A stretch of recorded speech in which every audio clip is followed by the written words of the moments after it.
Welcome everybody. So good to see so many of you tuned in from all over. Great to see you. For those of you who are new, welcome. My name is Kate Hannon. I'm the Director of Integrated Wellbeing here at Skyterra Wellness. And we are hosting this webinar during the holidays because we understand this is a busy time. There's a lot of joy and there's also a lot of stress. So we want to discuss some ways that you can feel in control and find some peace and relax amidst it all. We're right in the middle of holiday season right now. So I'm gonna discuss and identify the 3 top holiday stressors and some ways that you can cope throughout. And if any questions or comments should arise, feel free to type those in the comment section and I will address those at the end of our time together. Before we begin, what I'd like to do is invite you wherever you are right now, if you're at home or if you're at work, if you're in the car, to just take a moment to arrive in this space, even though we're sharing a virtual space, to let yourself arrive in this moment. So feeling your feet on the ground. You may even want to close your eyes to help turn that attention inward. This is mindfulness practice. So feeling your feet on the ground, feeling your butt in the chair, wherever you're sitting, okay?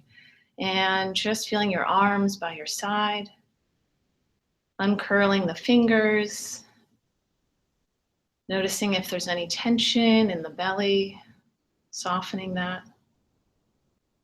Noticing the jaw and softening the jaw and any muscles in the face. Maybe around your temples, your forehead, and just bringing your awareness to your breath. Not trying to change it or control it in any way, just noticing the inhale and the exhale.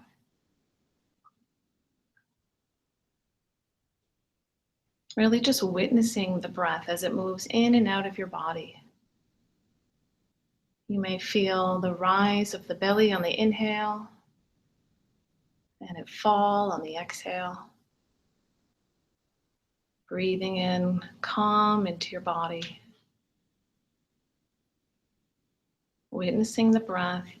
Notice how the mind may wander. This is what minds do. That's okay.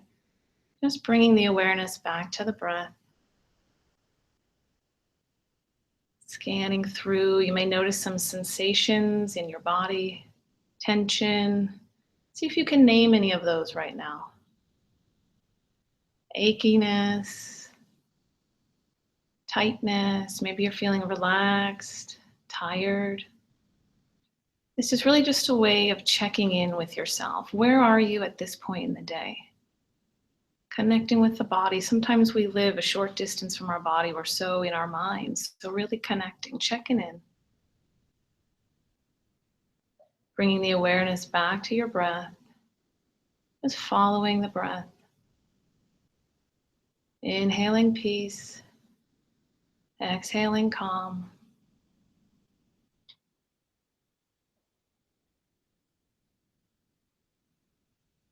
And when the mind wanders away, just gently bringing it back. There's no need to criticize yourself. It's very natural for the mind to wander. And bringing your awareness back into your body, back into the space that you're in, no matter where you are right now.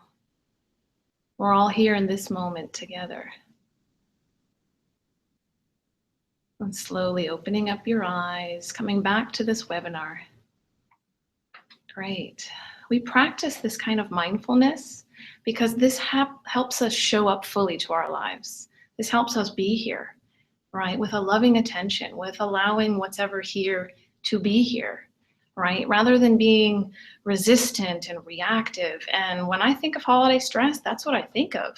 I think I got my first holiday email in October when the stores start filling up with the green and red, and here it comes. It's like this chain of events. There's all these to-dos starting to happen in our minds. There's all of this pressure for things to start unraveling and happening.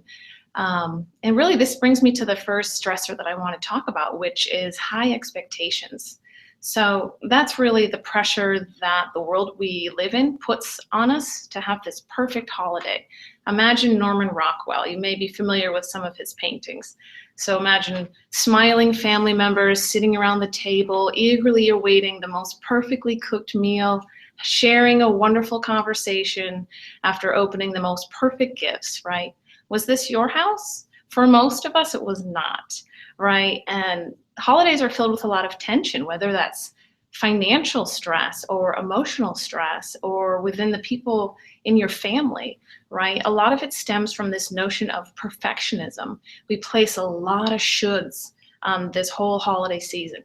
I should get the perfect tree and decorate perfectly and wrap the presents and spend so much energy in buying the right present and making this meal that everybody will like. And oh, it's going to be great. I hope they don't bring up all those topics that are going to bring up a lot of stress, right?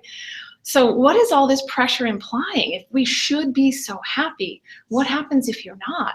What if this year you lost somebody that you really love and this is your first holiday without them and it's grief and sadness, or someone is not there that you wish was there and there's loneliness or emptiness, or you're longing for things to just be different. There's that resisting that we do. What if being around your family makes you resentful and angry and it's hard to be in the same room with them? So what do? The solution to this is really just start with lowering expectations. There is no perfect holiday.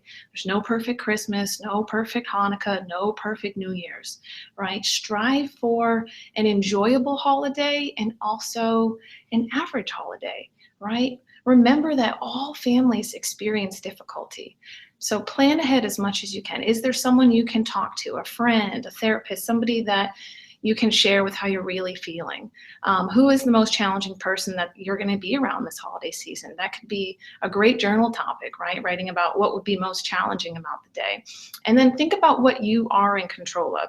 You can't control how everybody acts around you, but there are some options that you can take the power into your own hands. For instance, if inviting everybody over in the same night is going to cause a lot of tension for you, then maybe it's kind of splitting it up and inviting people over in waves. Maybe it's strategically placing people at the table. Maybe it's making a commitment to yourself that if elections and politic talk comes up, which for most it may, that you just abstain from that conversation. We all know how that's going to turn out, right? So think about the things that you are in control of. Another way to look at it is really maybe this holiday is a chance for it to be a little different. It's a chance for you to grow. So what tends to happen when family is around is we step into old roles. So we want to prevent this, and we do that with awareness, just like that mindfulness we just practiced. It's easy to step into old roles, and that can bring up a lot of tension within us, stress within our body. So a good way to release that is to take space, go take a walk, go chat with a friend, take as many breaks as you really need to. Remember that the holidays are temporary. It will pass, okay? And also, it's never too late to start a new tradition. Maybe this is the year that you want to book a vacation, right? Have a bunch of friends together. Maybe it's taking a little winter night walk after eating instead of, eating all the desserts and laying on the couch for too long. So think about if there's something that you'd really like to create that you haven't yet. Maybe it's kind of reflecting on the year and writing a little story for yourself. Whatever that may be, think outside the box. The next topic I want to get into is kind of the big whammy. It's where I'll spend most of the time talking about today, and that is overindulging, right? This is the season of food, a whole lot of it. I think every conversation I've had around the holidays, food comes up. So, think about every event. It's about the elaborate meal, sweet desserts, drinks to make you merry. This is the fun part, right? And at the same time, if you struggle with food and weight, this is going to add to stress, okay? So there's a lot of overeating. There's a lot of people who are just, it's the holidays, kind of rationalizing. We all kind of just let it all go. Let our exercise go, let our health go, and overdo it, right? Why is that so? And does it have to be that way? I think one of the reasons that happens a lot is because of the stress. That's what we're talking about. What happens if you're feeling a whole lot of emotions during this time of year? anxiety about all of the things to do, um, social anxiety around holiday parties, loneliness, boredom, resentment. Many of us turn to food and alcohol to just numb it all out because it's overwhelming, right? We want comfort, and we haven't figured out ways to really give ourselves that comfort. So sometimes we're not even aware that that's even happening. And the solution to this is really starting to just pay attention. Okay. That is the solution to so much of these habits that happen because we're not paying attention, whether that is, um, you know, seeing the giant holiday buffet and it's beautiful and seductive and you're just grabbing food because it's there, or grabbing food because it's free, or there's stressful things happening in your environment. Maybe TVs are blasting all this kind of different stressful things. So really starting to pay attention to your environment and what's going on within you.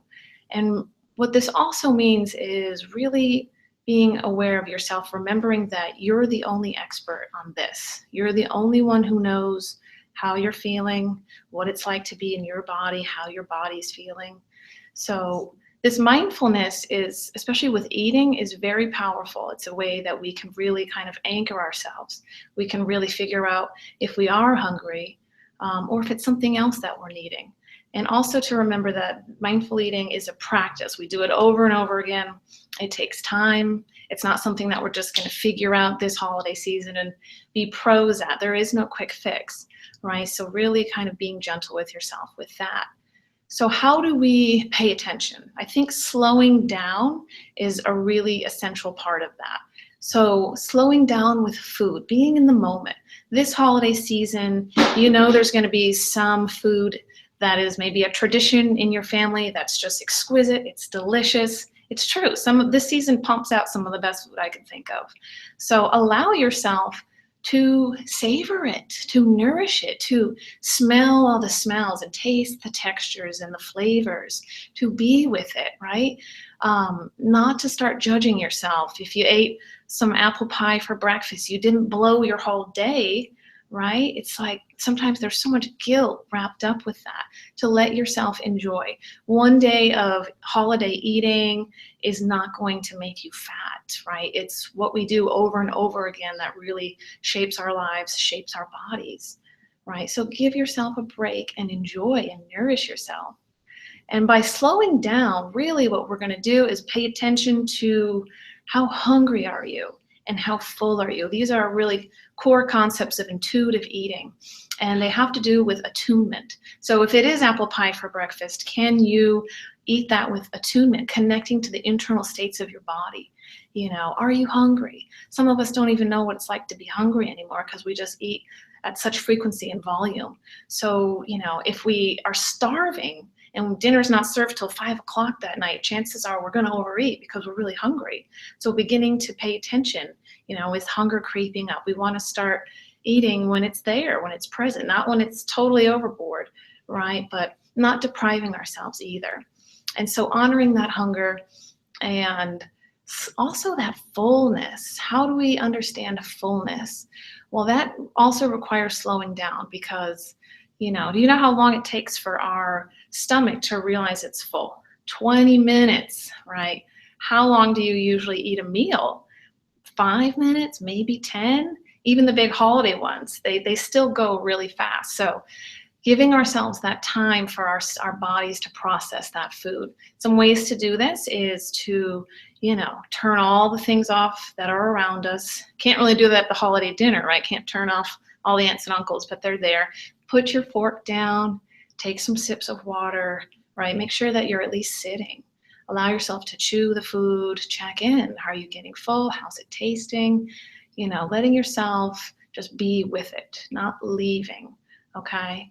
And really tapping into those internal cues. Binge eating usually happens really quickly. It's in a frenzy, right? And that happens a lot in the holidays because most of us say, it just tastes so good, I can't stop. Yeah, it is good.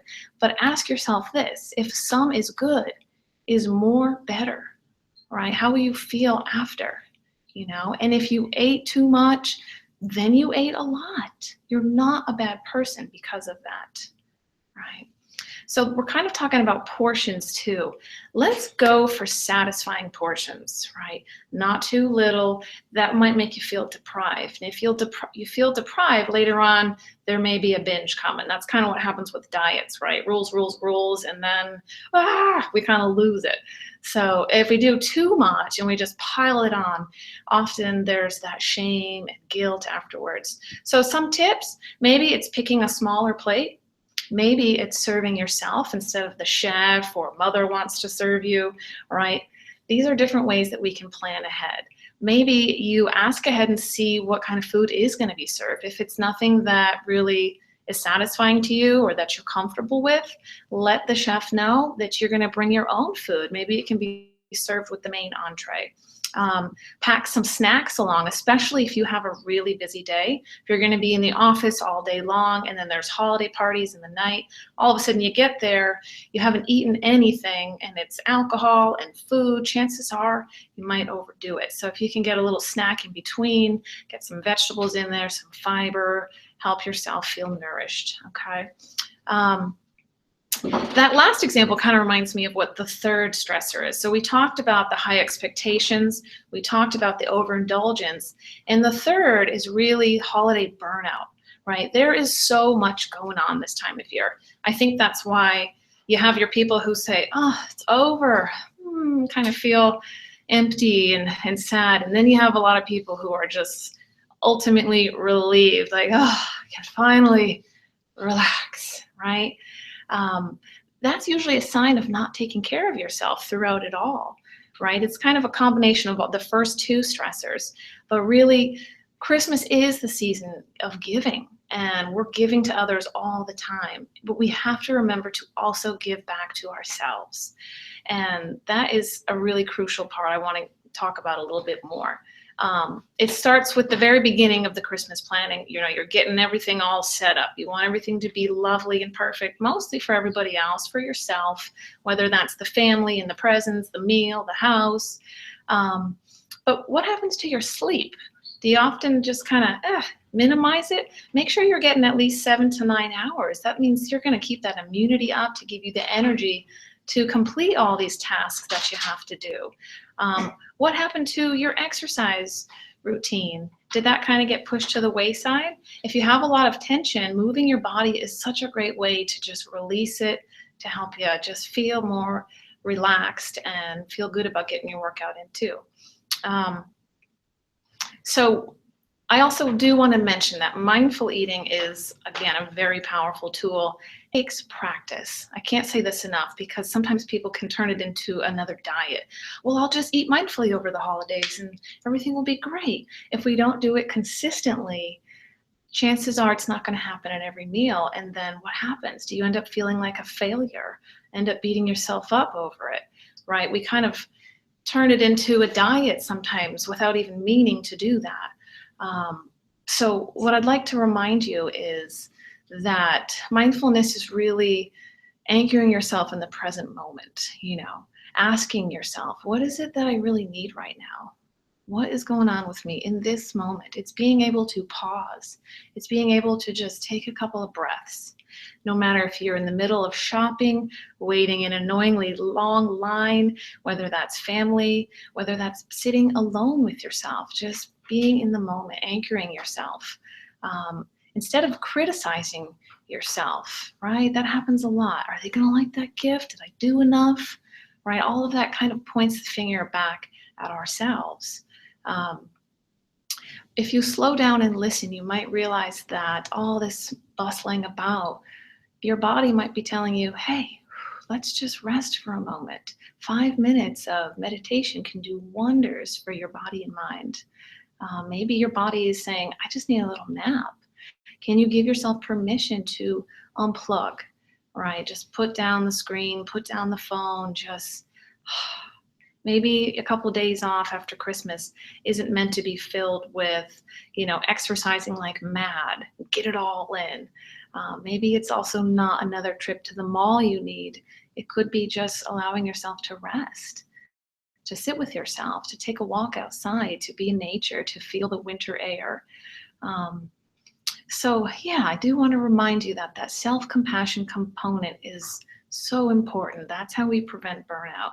That's how we take care of ourselves so we have more to give to all the people in our life and to ourselves to make it feel really nourishing. So, what we're doing with that is not just celebrating the season, but we're celebrating this life. We're celebrating who is with you this holiday. You know, if it's your dog looking up at you with adoration, if it's the people around you, it's listening to the laughter, looking at the twinkling lights, the little things, right? The privilege to get another holiday season to be here and really celebrating the feast that is already your life. Thank you all for listening to me share with that. And if you have any additional questions, please email me directly at khannon@skyterrawellness.com. Thank you all for joining. I hope you have a lovely holiday. And I look forward to speaking with you at our next webinar coming up in early 2017. All right, take care.